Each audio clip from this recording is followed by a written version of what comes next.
Um bom dia a todos e todas que se fazem presentes aqui no curso organizado pela equipe do professor Valdir Balbino. Aproveito também para agradecer essa possibilidade de participação junto ao evento que vem se realizando e, obviamente, parabenizar de antemão toda a equipe organizadora pelo excelente evento e principalmente pela excelente oportunidade de discussão que nós estamos tendo aqui junto à Universidade Federal e demais para prover um alinhamento, digamos, dessas ideias, desses projetos, dessas ações que estão sendo realizadas ou em fase de preparação para a realização. Antes de iniciar, eu vou me apresentar. Não é? Eu sou professor do Departamento de Bioquímica da Universidade Federal. Contudo, no atual momento, eu estou cedido, não é, ao governo do Estado, na Secretaria de Ciência, Tecnologia e Inovação, e exerço a função de gerente de tecnologias e gerente de políticas da educação superior aqui do Estado de Pernambuco.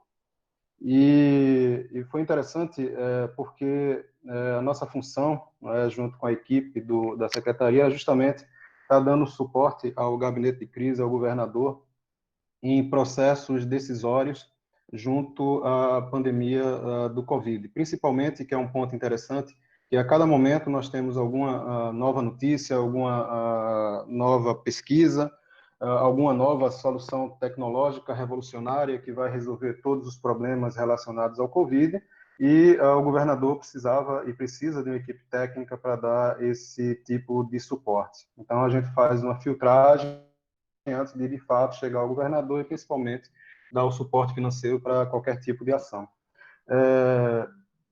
Um ponto a chamar a atenção aos senhores é que eu vinha simplesmente me dedicando ao suporte ao processo decisório e entrei no processo do diagnóstico do Covid, na realidade, por um convite. E isso foi interessante. Terminei me dedicando tanto em relação a essa parte de enfrentamento pelo governo. E o engraçado foi que eu esqueci que nós fazíamos pesquisa com vírus e outros tipos de patógenos.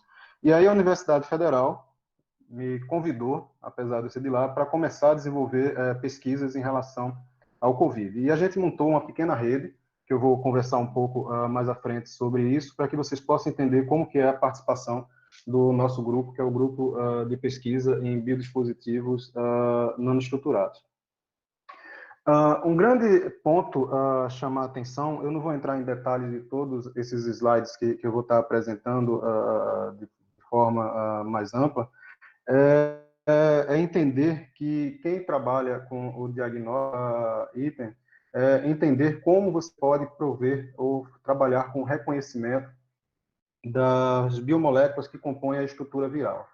Esse vírus, obviamente, a origem, o processo de origem, tanto faz ser de morcego ou pangolim, o processo nesse momento não vai ser talvez o mais importante, sim, como que a gente pode resolver o ou mesmo a história da teoria conspiratória da China de um vírus engenheirado para atuar como arma biológica, mas o ponto importante é que nosso grupo, ou pessoas que trabalham com o processo diagnóstico, eles vão utilizar como alvo principalmente a proteína N, vão utilizar principalmente a proteína S e principalmente a cadeia de RNA para prover e trabalhar com o processo de identificação.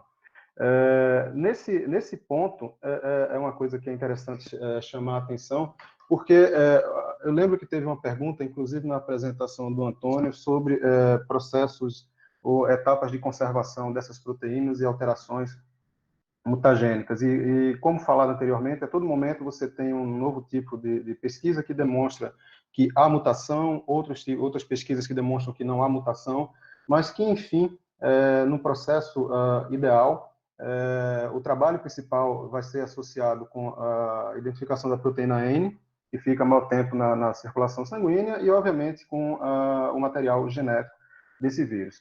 Um dos grandes problemas quando a gente fala com diagnóstico é que, obviamente, vocês podem pensar inicialmente para trabalhar com testes sorológicos bioquímicos convencionais, que em qualquer laboratório de análise clínica pode estar disponível, mas o ponto principal é que quando nós observamos nesse gráfico aqui ao lado, quando a gente observa os estágios de gravidade associados perdão, associados a vírus, nós percebemos que temos processo de infecção recente, fase pulmonar, hiperinflamação, e que nessas etapas vocês têm alguns achados clínicos que vão ser associados com outras doenças e principalmente alterações do nosso organismo, do metabolismo do organismo, que vão promover alterações sorológicas e com isso dificulta até mesmo o uso de inteligência artificial para a identificação dessas alterações bioquímicas que vão estar presentes. Eu percebi que o professor Valdir também apresentou esse dashboard da Johns Hopkins, e isso foi interessante porque na data que eu estava elaborando essa apresentação, no dia 15 de maio, a gente tinha esse perfil de casos confirmados e esse perfil total de casos confirmados em relação ao coronavírus. Logo hoje, mais cedo, a gente percebe que a gente já está com mais de 5 milhões de casos de pessoas confirmadas, não é, positivadas para o Covid, e o Brasil vem se destacando fortemente, já se encontra com a medalha de bronze em número de casos com Covid, e com a tendência muito forte a chegar a uma medalha de prata no desenvolvimento do Covid ao longo da sociedade. Mas aí vem a grande pergunta. Todas as pessoas, todos os pesquisadores, a sociedade de forma geral, tomadores de decisão, começam a questionar o que fazer. Então, a gente tem que entender que existem tecnologias, existem técnicas, existem estudos que foram aplicáveis ao longo dos anos para outras epidemias, outros processos de pandemias, mas que a todo momento o Covid vem nos surpreendendo. Então, se a gente parar um pouco para pensar, todos nós sabemos que uma epidemia de SARS já aconteceu em 2002 para 2003 e chegou a um número, na época, absurdo de em torno de 8 mil pessoas contaminadas e 774 óbitos aproximadamente. E, posteriormente, já entre 2012 e 2019, nós tivemos a síndrome respiratória do Oriente Médio, que surgiu na Arábia Saudita, e foi confirmado 2.744 casos e um total de 898 mortes, e o mundo, naquele momento, se surpreendeu com a capacidade de mortalidade do vírus, etc. Hoje, a gente já fala em números de milhares de pessoas que estão falecendo devido ao Covid, e, obviamente, existe um esforço coletivo para tentar disseminar, evitar a presença desse vírus e evitar o processo de disseminação. E nós estamos trabalhando, obviamente, de toda forma possível, quando se fala em governo, como se fala em sociedade, como se fala em ICTs, como se fala de empresas, para tentar conter e, principalmente, para desenvolver novas tecnologias ou trabalhar com algum tipo de inovação incremental para que nós possamos atuar no enfrentamento do Covid. E por que o diagnóstico? As pessoas poderiam perguntar por que você não está trabalhando com o processo de reposicionamento de fármacos, por que você não está trabalhando com a cloroquina ou hidroxicloroquina, que é um ponto de pauta muito forte atualmente dentro do governo, por que especificamente o diagnóstico? A gente tem que entender que a grande maioria, em quase sua totalidade, que dá entrada no hospital com os sintomas associados ao Covid, muito possivelmente serão Covid. E o diagnóstico ele é importante principalmente para a parte de vigilância epidemiológica e principalmente para o processo de previsão e tomada de decisão. Quando a gente olha esse jornal da USP, que saiu agora no dia 19 de maio, a gente percebe que em alguns casos nós temos pessoas que são sintomáticas e, obviamente, pessoas que são assintomáticas e que, a priori, não tem um entendimento, pode acontecer, não tem um entendimento real do processo infeccioso desse vírus respiratório e pode simplesmente circular. E a ausência desses testes de diagnóstico, vocês já perceberam que dificulta sobremaneira o processo decisório e principalmente de previsões de médio e longo prazo em relação ao comportamento da doença no Brasil. Eu vi que o professor Valdir apresentou alguns mapas de crescimento exponencial, não vou nem dizer que é tendência de quase linear, mas que dá uma ideia daquilo que está acontecendo dentro do Brasil e o cenário dele em relação aos demais países ao redor do mundo.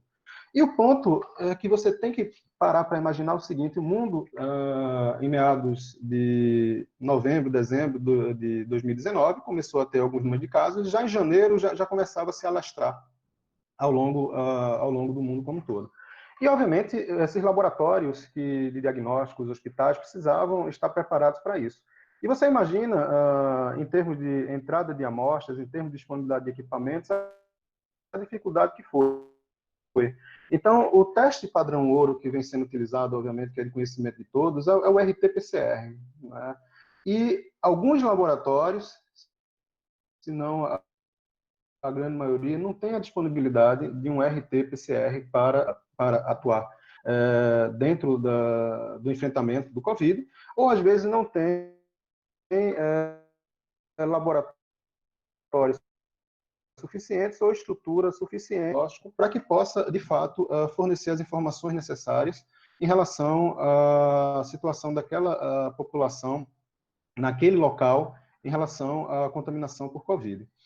E o diagnóstico laboratorial, como é de conhecimento, é recomendado, não é, pelas agências de saúde, agências regulatórias, a Organização Mundial de Saúde, que seja trabalhado principalmente com RT-PCR, mas, obviamente, no processo de infecção inicial, você pode trabalhar com o RT-PCR, e que, no momento em que há a doença, você pode trabalhar com um acompanhamento do prognóstico, terapia, monitoramento terapêutico, utilizando testes bioquímicos sorológicos, hemogramas, que sofrem alteração em relação à presença do Covid, e principalmente para fazer um acompanhamento através do diagnóstico imunológico dos anticorpos de anti-SARS-CoV, não é, que é o vírus propriamente dito, servindo como um meio de vigilância epidemiológica e, obviamente, para um processo decisório de verticalização ou não em relação ao isolamento ou distanciamento social da sociedade de forma geral.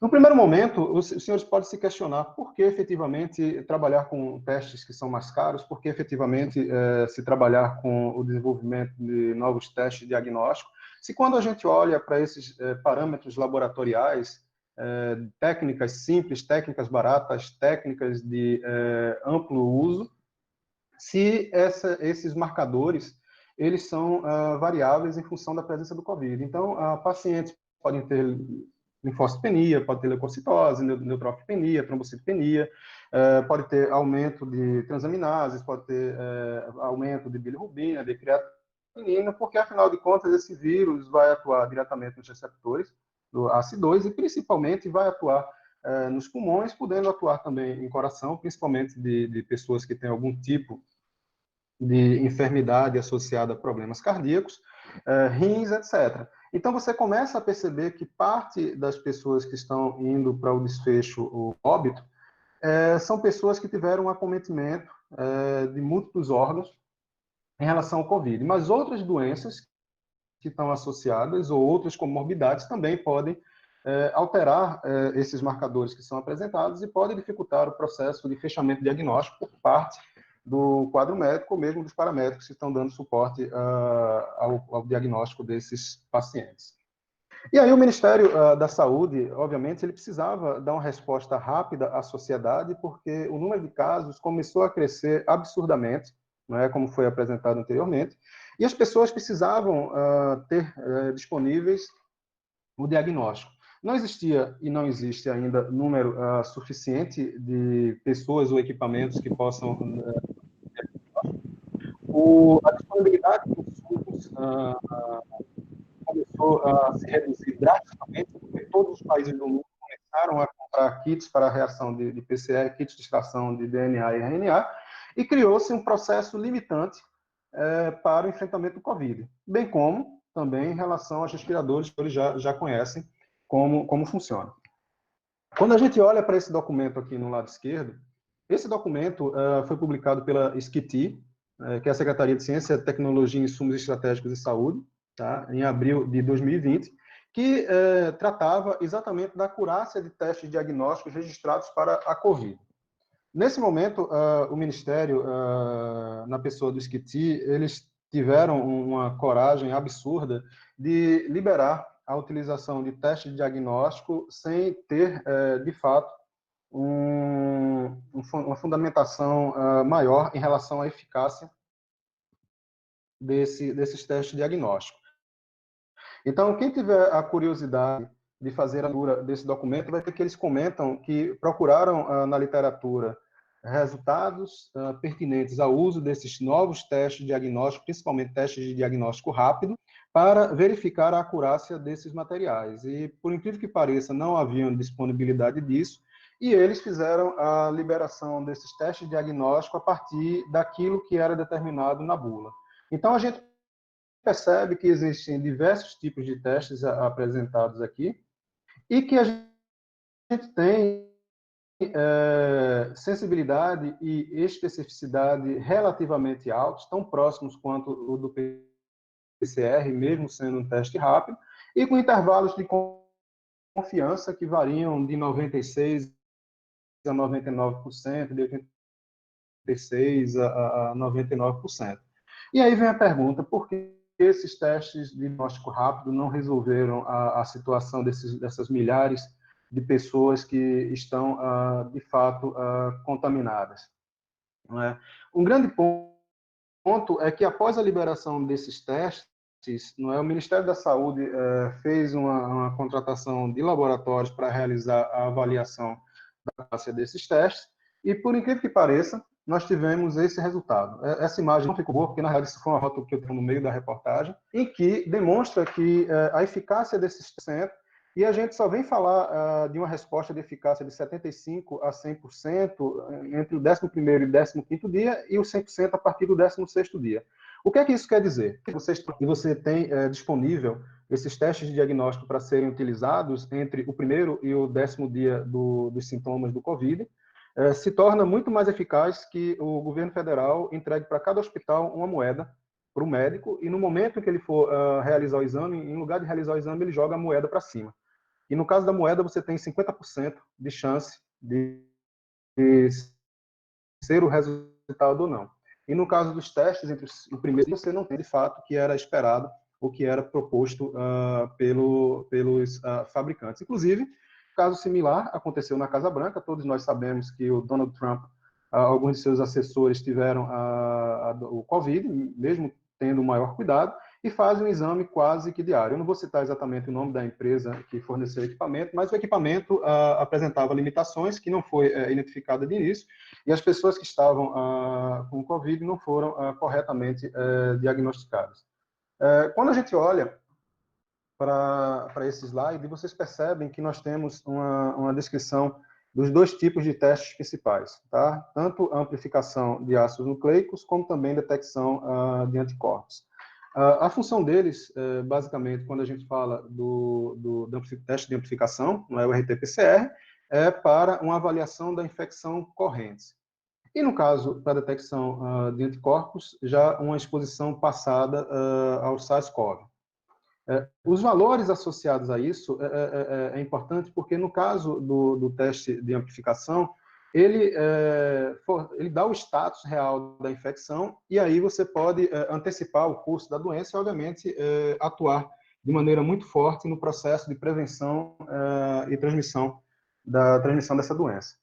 E, obviamente, vai auxiliar os médicos de como que vai ser a tratativa em relação à terapêutica daqueles pacientes.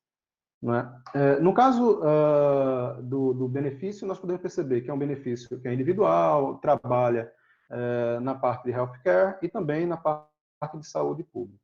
Quando a gente olha no processo de detecção de anticorpos, a gente percebe que a gente pode trabalhar identificando aqueles que foram previamente infectados e, principalmente, facilitando o processo de rastreamento e de vigilância desses pacientes que foram positivados em relação ao COVID.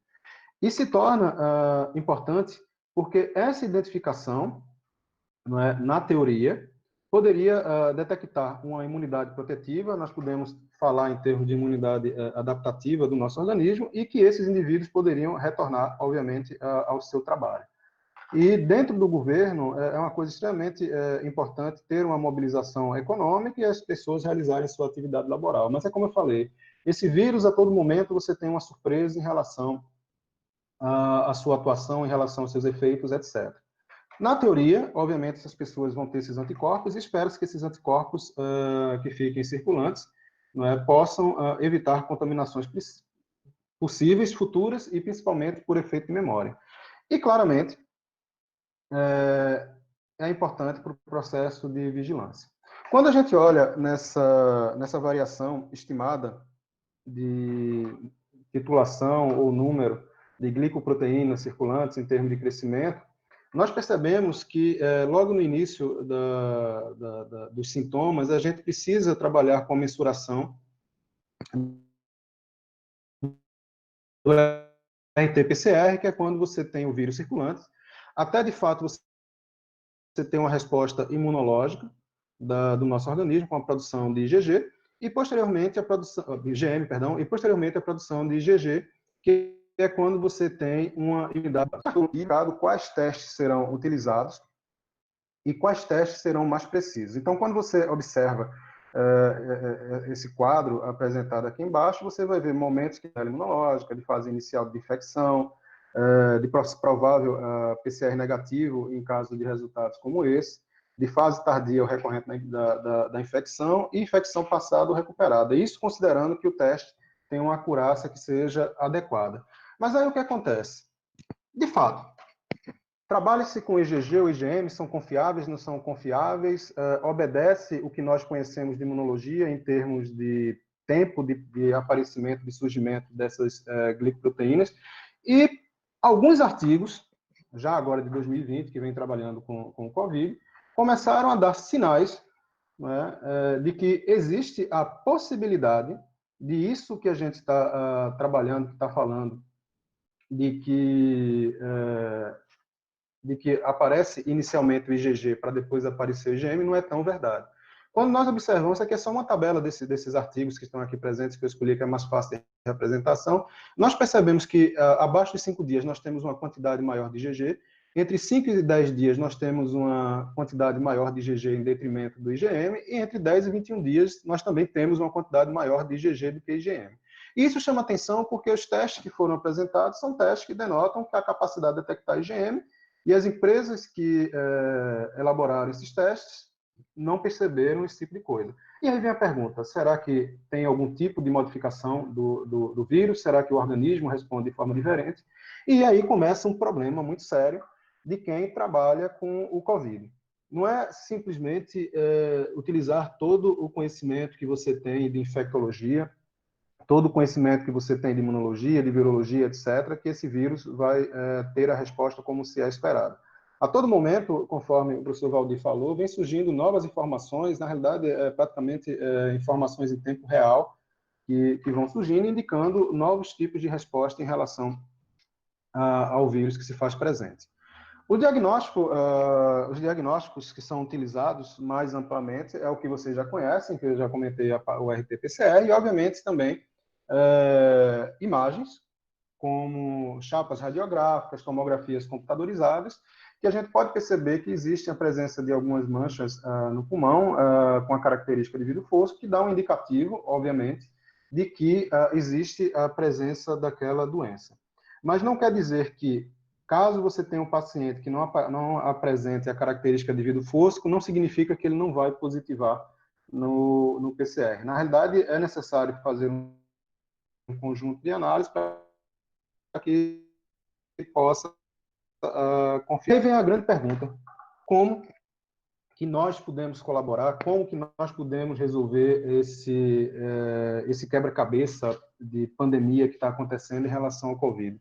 Será que é com distanciamento? Será que é com isolamento? Será que é com tratamento? Será que é com diagnóstico? Será que é com vigilância epidemiológica? Será que é associado à cloroquina? Será que não é associado à cloroquina? O que será de fato?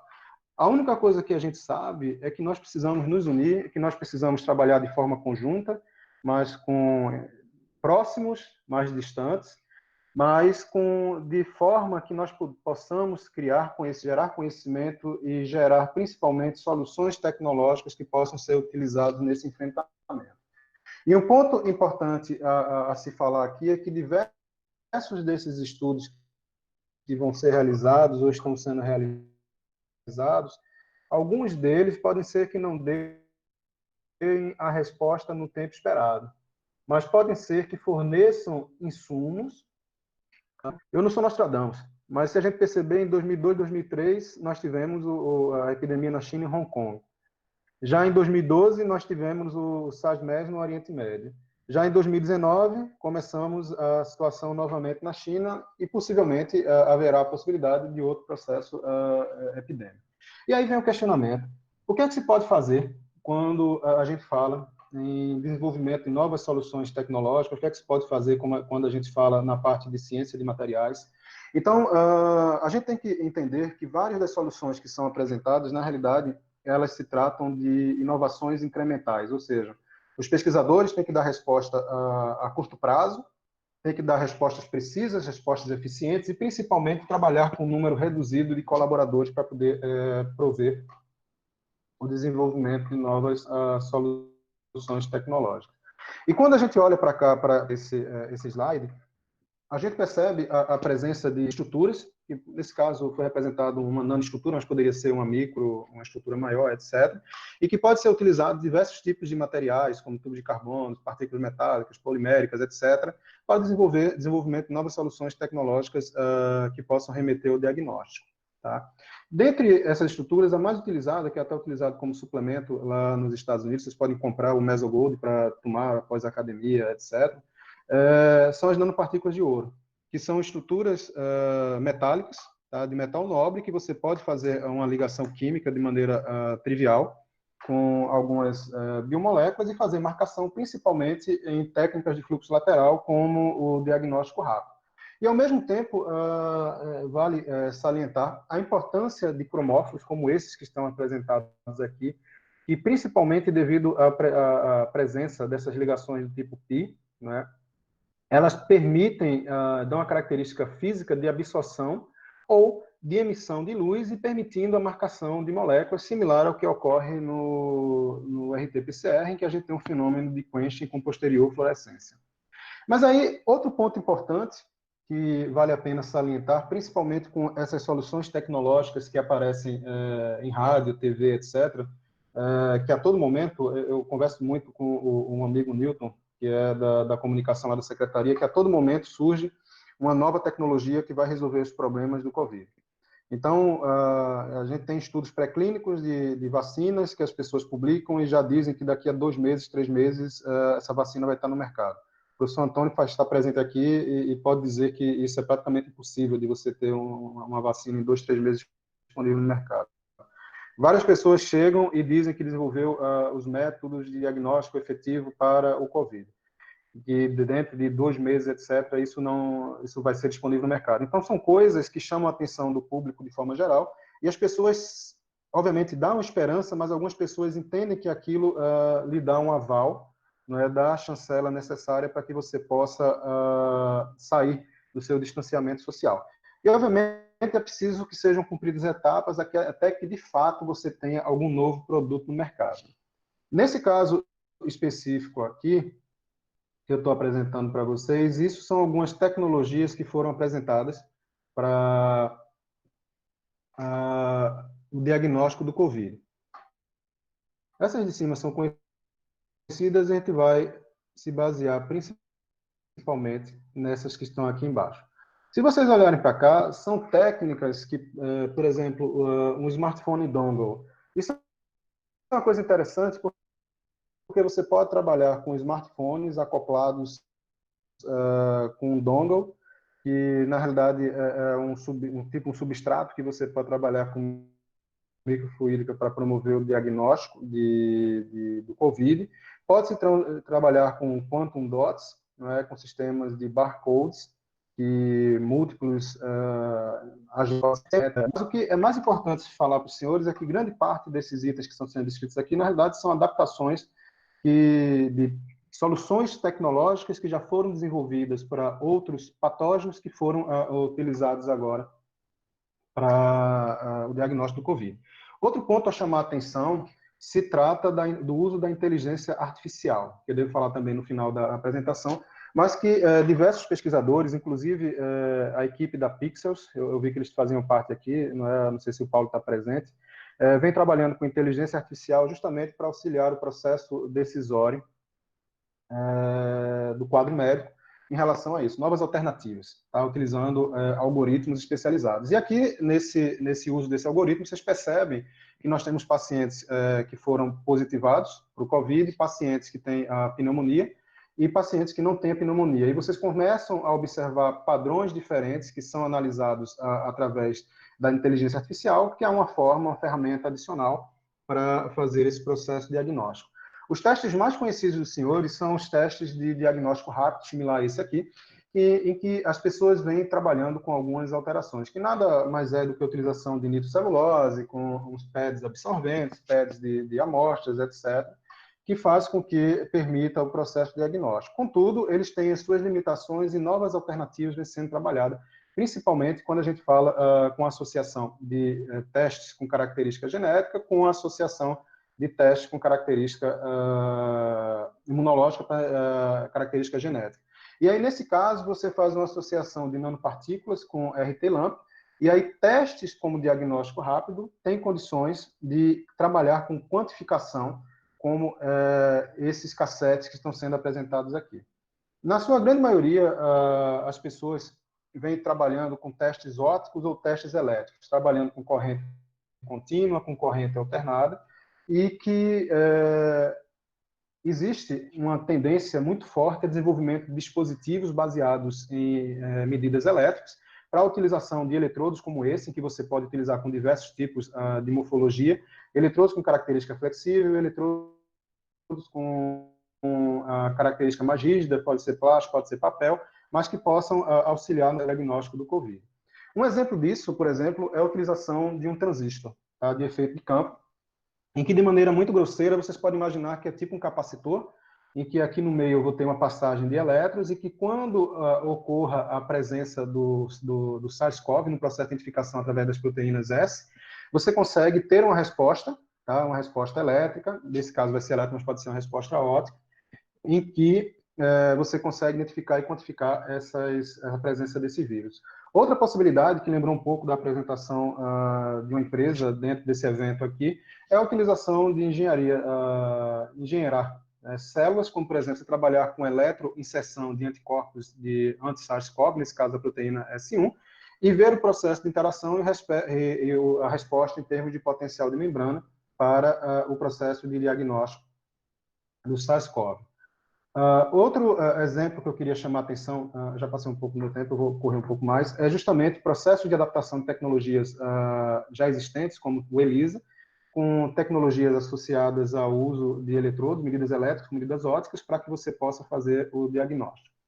Ou mesmo, eu vou utilizar um termo que é utilizado na farmácia para medicamento, reposicionamento de tecnologias. Esse é o caso de um glicosímetro, um glicosímetro que você compra em qualquer farmácia, em que as pessoas vêm utilizando a variação do eletrodo, utilizando aptâmeros para interação com o SARS-CoV, e depois utilizando uma determinada enzima para atuação na glicose, né, a glicose oxidase, para a formação da 6-fosfogliconolactona, e processo de oxirredução de receptores de elétron e mensuração da presença desse COVID. Mas aí vem a pergunta: o que é que nós estamos fazendo aqui na Universidade Federal de Pernambuco, especificamente o Laboratório de Biodispositivos Nanoestruturados? A gente vem trabalhando com a tentativa de inovação incremental, em alguns casos de inovação radical, e esse é um exemplo, testes que a gente vem atuando, que é o desenvolvimento de testes rápidos, modificados, na modalidade de cassete, esse esquema elaborado pelo nosso grupo, obviamente, e o principal ponto é desenvolver essa tecnologia dentro da Universidade Federal, né, inicialmente como prova de conceito, para que, tanto nessa pandemia ou em caso de outros casos e outras necessidades, a gente possa ter uma força-tarefa muito rápida para desenvolver ou alterar esse tipo de modalidade. porque a Universidade Federal ela vai ter algumas modificações em relação a isso. Eu vi na discussão com o amigo Reginaldo lá, o Antônio questionando sobre o NB3, e de antemão, a Universidade Federal ela já se encontra em processo de definição do NB3. Então, a gente vai ter um NB3 na Universidade Federal. Eu não, nesse momento, eu não vou dar detalhes, mas a única coisa que eu posso dizer é o seguinte: o reitor Alfredo foi sensível a essa demanda da comunidade acadêmica. Vai ser um NB3 que vai ser gerido pela Propesc e principalmente com uma característica multiusuária. E aí isso vai facilitar um andamento sob maneira das realizações das pesquisas associadas ao vírus.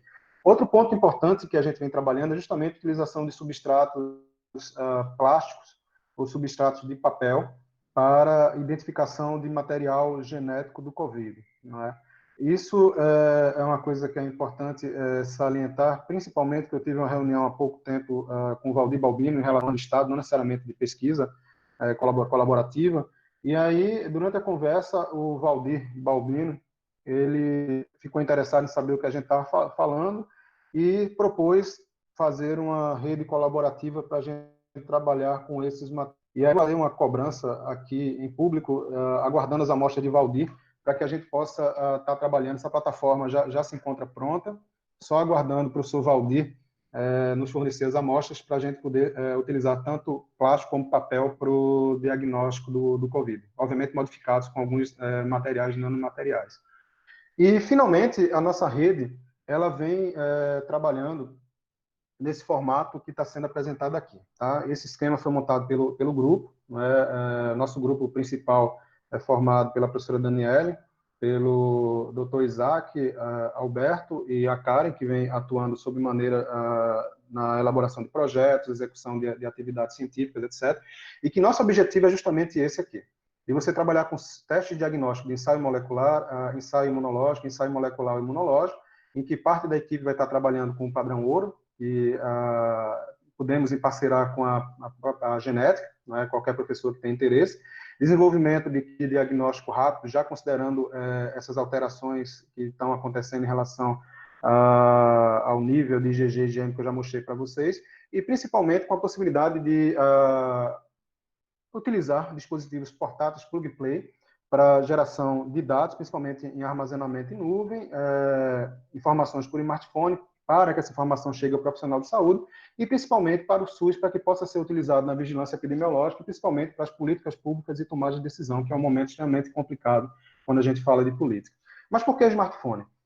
A gente pensou em smartphone devido à sua conectividade, processo de banco de dados epidemiológicos, possibilidade de utilização de sensores on-board, ópticos ou elétricos, etc., comunicação global, comunicação nacional e em termos de saúde pública, etc.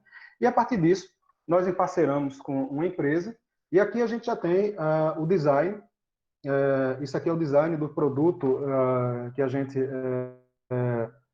vai apresentar ao mercado. Infelizmente, eu não posso apresentar ainda a parte de circuito para os senhores, por motivos óbvios. E a ideia é que isso aqui possa ser vendido em qualquer farmácia, as pessoas possam adquirir esses eletrodos que já são modificados dentro da Universidade Federal, através de sistemas online. Você utiliza qualquer tipo de browser na internet, você vai ter a possibilidade de colocar, o resultado já vai direto para lá, tá? Que já vai ser avaliado por equipes de biomédicos, de médicos, etc.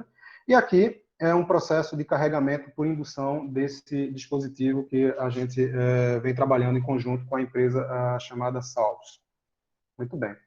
E o ponto principal é o seguinte: a cada momento que você dorme, que você acorda, que você vai dar um seminário, que você vai ter uma reunião, você tem uma nova informação. E a mais recente saiu ontem, no dia 21, e o Albert Einstein vem trabalhando com escalonamento para a detecção de vírus no processo de utilização de 1.536 amostras.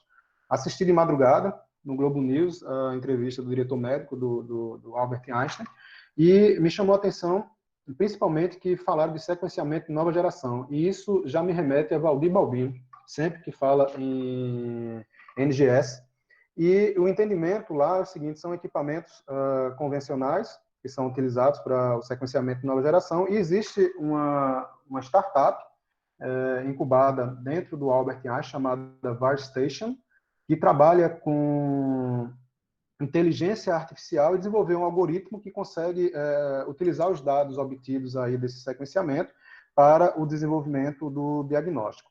E o mais importante, em junho deve estar disponível no Albert Einstein para o processo diagnóstico e torço para que meu plano de saúde tenha cobertura para o Albert Einstein para que eu possa fazer uso desse diagnóstico caso eu tenha os sintomas do Covid. Mas, enfim, o que eu tenho para dizer para vocês é o seguinte, não que eu seja cético, não que eu seja positivista, mas o ponto principal é que a todo momento nós temos novidade e não tem ainda algo que seja muito fechado, a não ser que a gente sabe que a doença existe, e nós sabemos que o RT-PCR é eficaz no processo diagnóstico, a terapêutica vem se trabalhando fortemente, e na minha opinião, enquanto não se tem uma definição ainda muito precisa, a minha opinião é que a gente deve manter o distanciamento social dentro das possibilidades. Eu finalizo agradecendo a equipe, a comissão organizadora do evento, parabenizar o professor Valdir, eu lembro que ele conversou comigo sobre o projeto, sobre o evento, estava legal, disse que, para a minha opinião, está excelente, e agradecer principalmente aos meninos do laboratório do Bionano, que sempre vêm trabalhando, sempre que são solicitados em relação ao enfrentamento do Covid. No mais é isso, eu agradeço a todos e fico aberto para os questionamentos.